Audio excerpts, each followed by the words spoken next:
Film diawali dengan memperlihatkan seorang pria yang bernama Chen yang merupakan tahanan yang dipenjara selama 3 tahun karena tindakan pencurian selama 3 bulan. Chen juga mempunyai ibu dan pacar yang selalu setia untuk menjenguknya di penjara. Meskipun Chen adalah seorang kriminal, tetapi ia dan pacarnya sangat baik dan peduli kepada Chen. Saat itu Chen diberitahu oleh pacarnya yang bernama Yi bahwa ia telah mengatur semua pesta ulang tahun ke-60 untuk ibunya. Dan kebetulan sebelum hari ulang tahun ibunya Chen memang sudah terbebas. Namun sebenarnya berada di dalam penjara bukanlah musibah bagi Chen, karena Chen merasa senang dan menganggapnya sebagai hiburan. Tetapi tidak semua orang beranggapan sama, contohnya tahanan baru yang bernama Mark.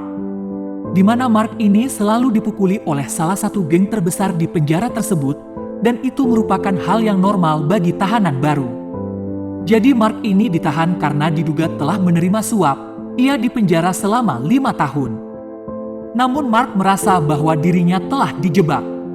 Maka dari itu Mark akan berusaha untuk keluar dari penjara secepat mungkin tanpa terluka sedikit pun, dengan cara mengajukan banding di persidangan. Namun nasib sial harus menimpanya, di mana Mark selalu dipukuli oleh geng yang dipimpin oleh seorang yang bernama Tyson.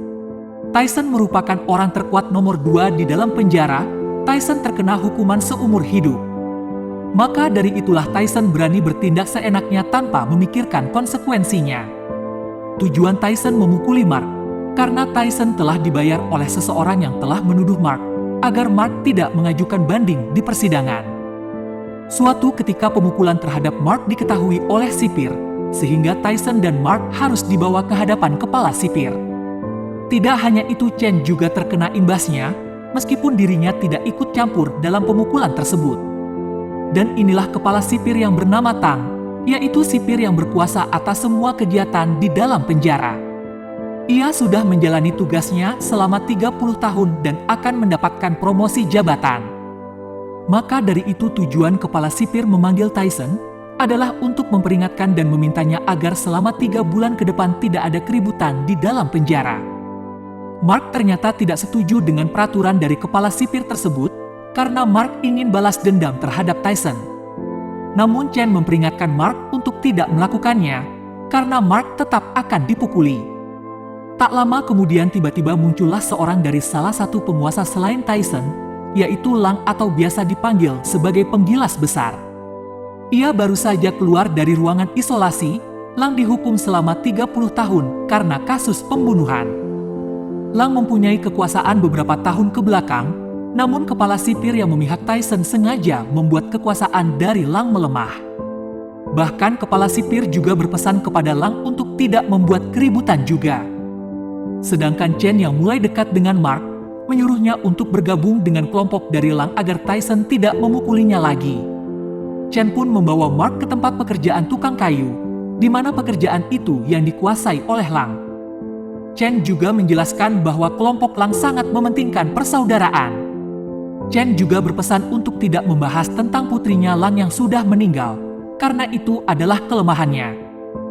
Kemudian Chen pun memperkenalkan Mark kepada Lang. Chen menganggap Mark adalah aset yang sangat berharga karena mempunyai gelar master arsitektur dan mungkin akan sangat berguna jika bergabung dengan kelompok Lang. Namun sayangnya Lang langsung menghajar Mark ketika mengetahui bahwa Mark adalah pemilik perusahaan yang pernah membuat sebuah gedung Cheonghing terbakar. Di mana atas terbakarnya gedung tersebut, barang-barang dari putrinya Lang harus ikut terbakar habis. Itulah puncak kemarahan Lang terhadap Mark. Mark pun menjelaskan kepada Chen bahwa dirinya tidak ada kaitannya dengan kebakaran tersebut. Itu hanyalah fitnah dan tuduhan yang dilemparkan kepadanya sehingga Mark bisa masuk penjara, selain dituduh menerima suap. Esok harinya terlihat Chen yang dijenguk oleh pacarnya. Dalam muka sedih, ia menyampaikan bahwa ibunya Chen sedang sakit dan sedang dirawat di rumah sakit. Dan ternyata ibunya Chen mengalami gagal ginjal akut, maka dari itulah sekarang ibunya membutuhkan transplantasi ginjal. Karena dengan usianya yang sangat tua, maka akan sangat berbahaya jika tidak segera dioperasi. Mendengar kabar buruk tersebut, Chen pun mendatangi kepala sipir untuk meminta izin keluar dari penjara demi untuk operasi ginjalnya kepada ibunya. Kepala sipir pun akan mengabulkan permintaan tersebut namun Chen harus mengikuti protokol penjara. Dan karena tidak ingin mengambil risiko, kepala sipir pun menyuruh Chen untuk menunggu 3 bulan sampai masa promosinya selesai. Hal itulah yang membuat Chen marah dan terjadilah perdebatan di antara mereka. Kepala sipir pun menghukum Chen untuk berlari mengelilingi lapangan sampai malam hari. Di saat itulah Chen sudah kehabisan akal. Chen pun mencoba untuk melarikan diri dengan memanjat pagar besi. Namun sayangnya sipir yang mengawasinya mencoba untuk menggagalkannya. Hingga tiba-tiba Chen melihat seorang pekerja yang baru saja selesai membersihkan sampah dari saluran pembuangan. Chen pun kepikiran dan mempunyai ide untuk kabur dari saluran pembuangan. Di sisi lain, Mark seperti biasa dipukuli oleh kelompok Tyson. Mark juga menerima ancaman dari Tyson sehingga membuat Mark frustasi dan mencoba untuk melakukan bunuh diri. Untungnya Chen datang tepat waktu dan berhasil menggagalkannya. Chen pun menceritakan rencananya untuk kabur lewat saluran pembuangan. Chen juga membutuhkan bantuan dari Mark, karena Mark adalah seorang arsitektur dan akan sangat berguna untuk menganalisa sebuah gedung. Chen dan Mark pun mulai menganalisa setiap jalan dan pintu yang ada di penjara tersebut. Berawal dari selokan tempat saluran pembuangan yang digunakan oleh pekerja kebersihan untuk masuk ke dalam penjara. Di mana jalur pembuangan akan langsung menuju keluar penjara, mereka juga harus bisa mendapatkan kunci untuk membuka lorong-lorong bangunan yang pasti akan terkunci. Tidak hanya itu, karena setiap sudut ada CCTV, maka mereka berencana untuk mematikan panel listrik di penjara, agar setiap pergerakan mereka tidak ada yang mengetahuinya. Mereka juga akan melewati ventilasi udara untuk menuju ke ruangan yang terdapat pintu lubang saluran pembuangan. Namun hal itu akan sangat sulit, karena setiap pintu masuk ke dalam ventilasi udara juga diawasi oleh CCTV. Namun ada satu-satunya pintu masuk ke dalam ventilasi udara yang tidak diawasi CCTV, yaitu markas tempat Lang berada. Di mana secara otomatis, mereka harus membujuk Lang agar Lang mengizinkan mereka berdua untuk menggunakan pintu ventilasi tersebut untuk kabur. Seketika Chen pun mempunyai rencana untuk menaklukkan Lang, agar Lang bisa menuruti semua permintaan dari Mark dan Chen. Rencana pun dimulai. Lang secara tiba-tiba menerima surat yang dikirimkan oleh Chen. Isi surat tersebut seketika membuat Lang terkejut. Di mana kita langsung diperlihatkan flashback ke masa di mana Lang, istri dan anaknya sedang bersama-sama. Dikala itu Lang sangat menyayangi putrinya, Lang tidak ada hentinya untuk membuat putrinya selalu berbahagia dan tertawa. Namun di saat perjalanan pulang, tiba-tiba ada seorang yang menyerang Lang dari belakang. Hal itu membuat Lang harus melindungi putrinya. Sayangnya saat penyerangan itu putrinya terkena sabetan golok di punggungnya. Hal itulah yang membuat Lang telah murka dan membunuh para preman-preman itu. Lang pun akhirnya dipenjara karena kasus pembunuhan. Namun istrinya mengatakan bahwa Lang tidak hanya membunuh para preman itu, tetapi Lang jugalah yang menyebabkan putrinya juga terbunuh. Itulah trauma dan penyesalan yang dialami oleh Lang. Namun nyatanya surat yang dikirimkan oleh Chen adalah foto-foto semasa kecil putrinya sampai beranjak dewasa. Di mana ternyata putrinya tidak meninggal, itu hanyalah kebohongan istrinya agar Lang merasa bersalah dan tidak berhubungan lagi dengan putrinya. Kini putrinya sudah dewasa, bahkan sudah hampir menikah dengan pria pilihannya. Chen mengetahui fakta tersebut ketika Chen mencuri sebuah dompet, di mana ternyata dompet yang ia curi adalah dompet putrinya Lang. Chen baru menyadari setelah melihat foto Lang dan putrinya di penjara. Chen pun meminta pacarnya untuk mencari informasi tentang putrinya Lang. Dan ternyata kini putrinya akan menikah di malam festival kue bulan. Dari semua informasi yang didapatkan oleh Chen pun meminta bantuan kepada Lang agar membantunya untuk melancarkan proses kaburnya. Tetapi secara tiba-tiba Lang syok dan jatuh pingsan karena mendengar cerita bahwa putrinya masih hidup. Setelah terbangun, Lang berdiskusi dengan Chen dan Mark. Lang menceritakan penyesalannya karena tidak selalu ada di samping putrinya, terlebih lagi ketika putrinya akan menikah. Maka dari itu Lang ingin bergabung dengan Chen dan Mark untuk ikut kabur dari penjara demi bisa melihat putrinya menikah.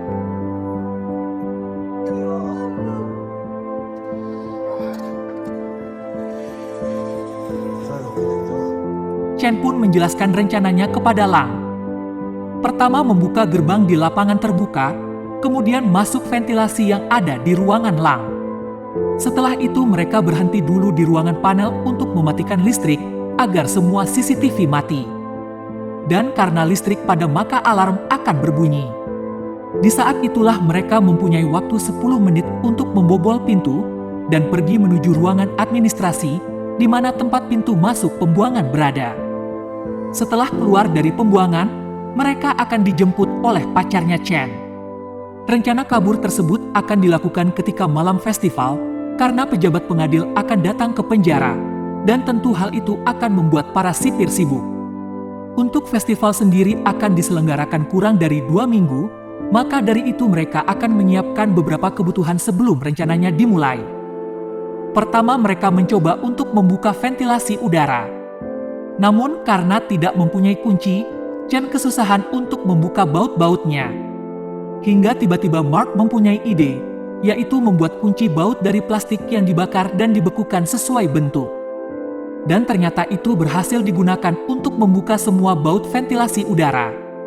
Mereka juga sempat panik, karena secara tiba-tiba terdengar suara sipir yang menghampirinya.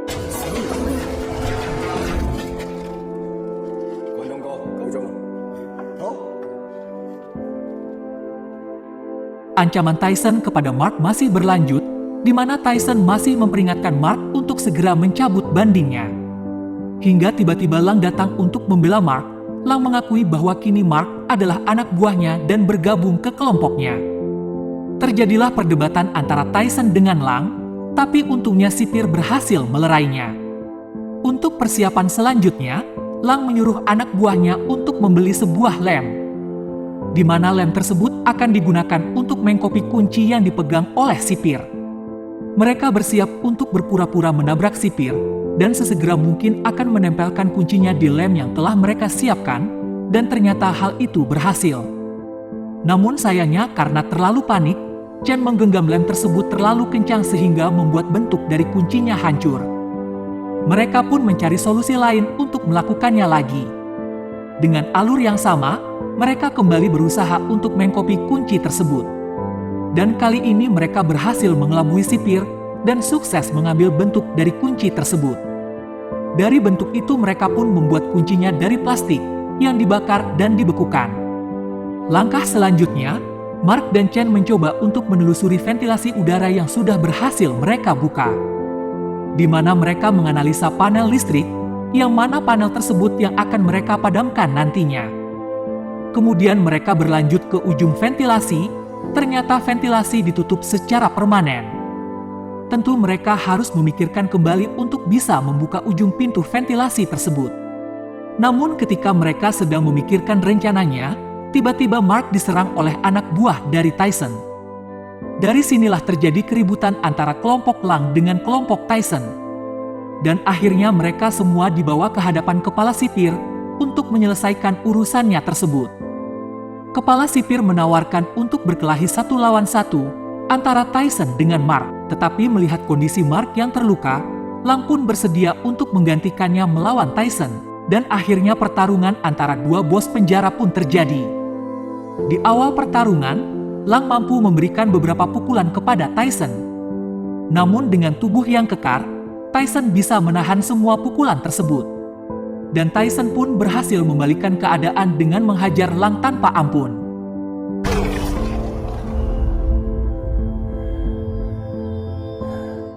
Dengan muka yang penuh darah, Lang pun tak menyerah begitu saja. Ia pun berhasil mengunci dan menggilir tangan dari Tyson. Dan akhirnya pertarungan itu pun dimenangkan oleh Lang. Dari kejadian itu, Chen, Mark, dan Lang ditempatkan di ruangan isolasi. Sementara mereka pun saling bercerita bahwa mereka harus segera keluar dari sana, di mana Chen yang harus menolong ibunya operasi, Lang juga harus mendatangi pernikahan putrinya.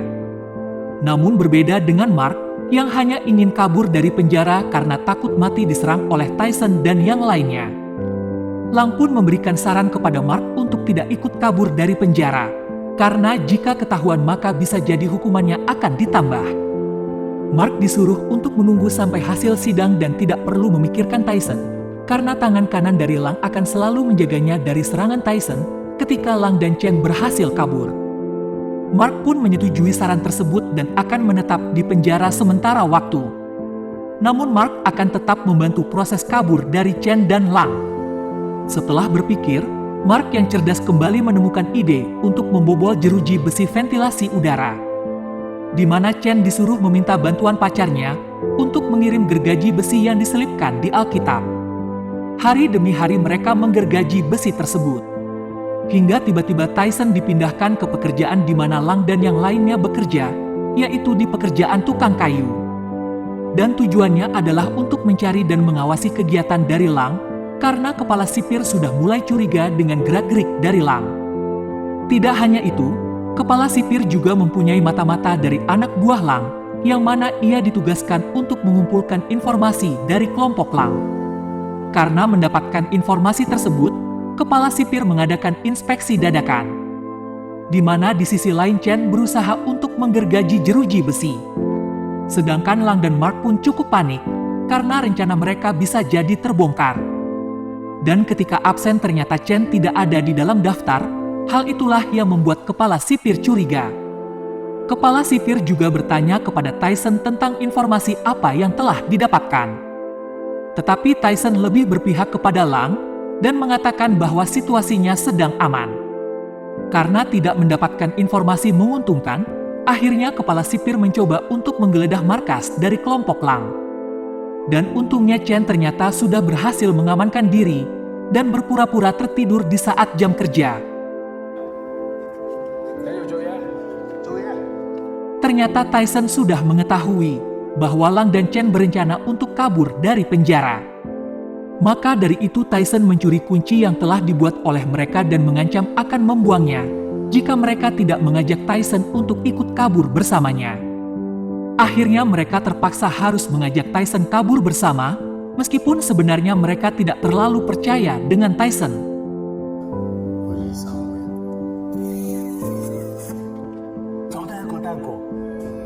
Singkat cerita, malam festival pun dimulai. Para tahanan dikumpulkan di tengah lapangan untuk merayakannya bersama dengan para pejabat pengadil. Di tengah asyiknya pesta tersebut, mereka pun memulai aksi kaburnya. Dimulai dari membuka pintu dengan kunci yang sudah mereka siapkan. Namun ternyata mata-mata dari kepala sipir mengetahuinya dan segera melaporkannya kepada kepala sipir. Para sipir pun bergegas untuk mencarinya, namun Lang, Chen dan Tyson sudah berhasil masuk ke dalam ventilasi udara, sehingga membuat kepala sipir menyuruh untuk menutup semua pintu keluar. Tidak hanya itu, para sipir juga mematikan alarm agar tidak ketahuan oleh pejabat pengadil. Sedangkan kepala sipir menuju ruangan CCTV untuk memantau pergerakan dari ketiga tahanan yang kabur. Di sisi lain Tyson mendapatkan tugas untuk turun dan mematikan panel listrik. Namun ternyata rencana tersebut tidak sesuai perhitungan, di mana saklar yang dimatikan di panel itu tidak membuat listrik di penjara padam. Chen pun juga mencoba untuk memeriksanya, dan ternyata memang benar bahwa panel tersebut bukanlah untuk mematikan listrik di penjara. Perdebatan pun terjadi, karena sebelumnya memang Chen tidak mencobanya terlebih dahulu. Akhirnya dengan terpaksa Chen mencabut semua kabel panel itu, tetapi nyatanya listrik tetap tidak padam dan hanya ada alarm saja yang menyala, meskipun sudah dimatikan. Sedangkan di tempat lain, Mark mengetahui dari mata-mata kepala sipir bahwa rencana kabur teman-temannya sudah diketahui oleh para sipir. Untuk mengulur waktu dan membuat sipir panik, Mark pun membuat keributan agar pengawasan sipir teralihkan. Karena tidak ada waktu lagi, mereka pun bergegas untuk melanjutkan proses kaburnya tanpa mematikan listrik, sehingga keberadaannya ditemukan oleh kepala sipir. Dengan kemampuannya Chen berusaha keras untuk membuka kunci pintu menggunakan permen karet. Sedangkan Tyson yang panik, kemudian menyerang Lang dan menyuruhnya untuk menghalangi sipir guna mengulur waktu. Tetapi untungnya Mark tiba-tiba datang dan menghantam kepala Tyson hingga pingsan. Singkatnya Chen pun berhasil membuka kunci pintu dan segera pergi menuju ruangan administrasi untuk membuka ruangan pembuangan. Selagi mencari kuncinya, Mark merelakan dirinya untuk menghadang sipir agar tidak menemukan keberadaan Lang dan Chen. Tetapi karena merasa kasihan kepada Mark, akhirnya Chen memutuskan untuk membantunya melawan sipir dan menyuruh Lang untuk bergegas membuka pintu pembuangan dan pergi sendirian tanpanya. Dengan usaha kerasnya, Lang pun berhasil membuka pintunya. Dan ketika ingin membantu Chen, tiba-tiba Chen mengatakan untuk pergi saja sendirian tanpanya. Karena di sisi lain Chen dan Mark sudah terbaring pingsan bersama dengan para sipir setelah melakukan pertarungan.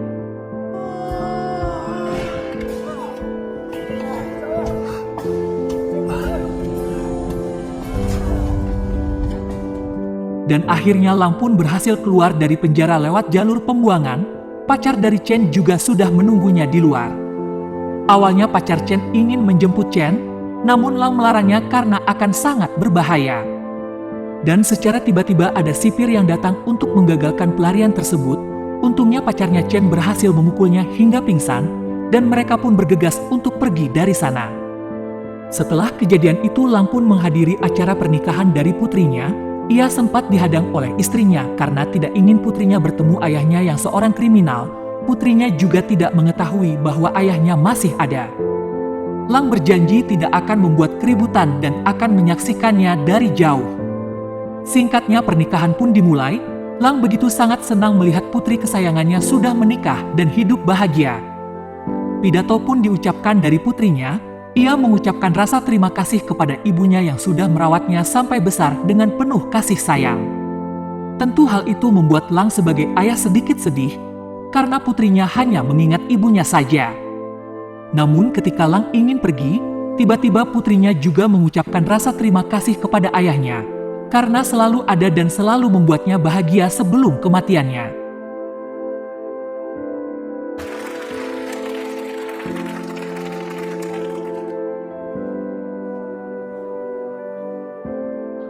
Setelah acara itu, Lang pun pergi dan langsung dijemput oleh para polisi di luar gedung. Tentu agar tidak terjadi keributan, Lang pun menyerahkan dirinya. Sedangkan di sisi lain Chen dan Mark dibawa ke rumah sakit untuk proses pengobatan.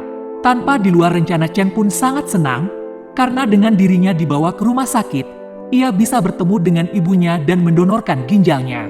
Setelah semua kejadian itu, kini ibunya kembali sehat dan Chen juga diperpanjang masa hukumannya. Tidak hanya itu, putri dari Lang juga mengetahui ayahnya. Kini istri dan putrinya mengakui keberadaan ayahnya dan akan menetap tinggal di Hong Kong agar bisa selalu menjenguk Lang. Dan untuk Mark sendiri, kini ia semakin ganas dan menjadi preman yang berkuasa di penjara.